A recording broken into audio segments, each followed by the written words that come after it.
Victoria Falls, Zambia bucket list.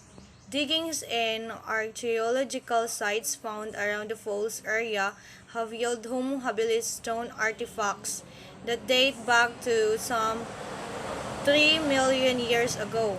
Middle Stone Age tools, 50 years, and late Stone Age weapons and digging tools have also been found.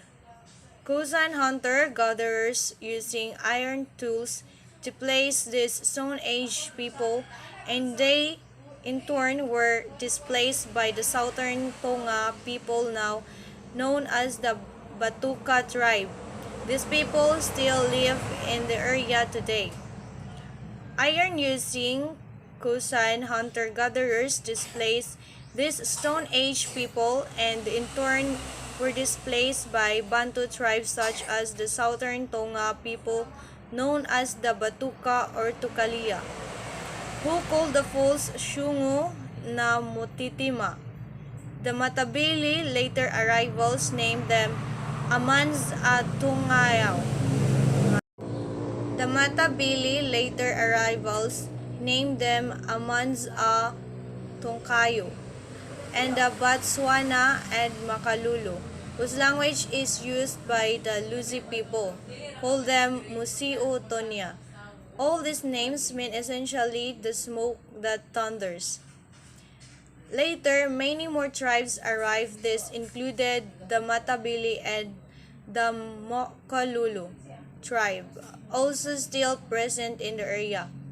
It was members of this Makululu tribe that escorted David Livingstone, the first person to spread the word of the existence of the falls to the Western world on the 17th of November 1855.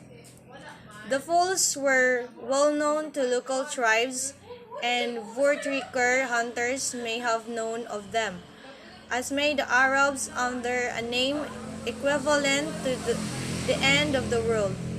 The falls were seldom visited by other Europeans until the area was opened up by the building of the railway in 1905. European settlement of the Victoria Falls area started around 19,000 in response to the desire of Cecil Rhodes' British South Africa Company for mineral rights and imperial rule north of the Zambezi, and the exploitation of other natural resources such as timber forests northeast of the falls, and ivory and animal skins.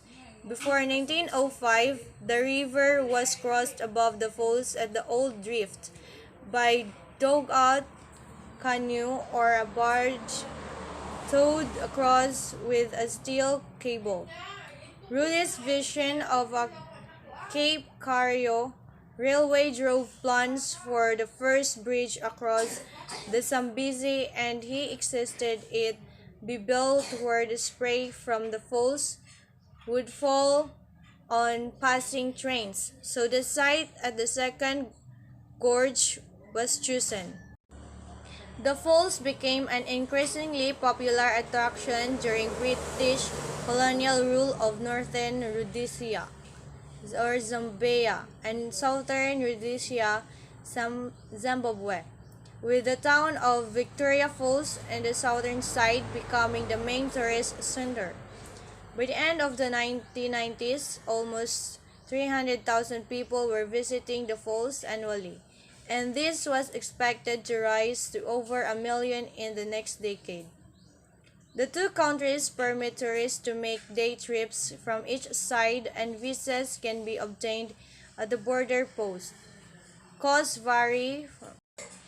Visitors with single-entry visas will need to purchase a visa each time they cross the border. Regular changes in visa regulations mean visitors should check the rules before crossing the border.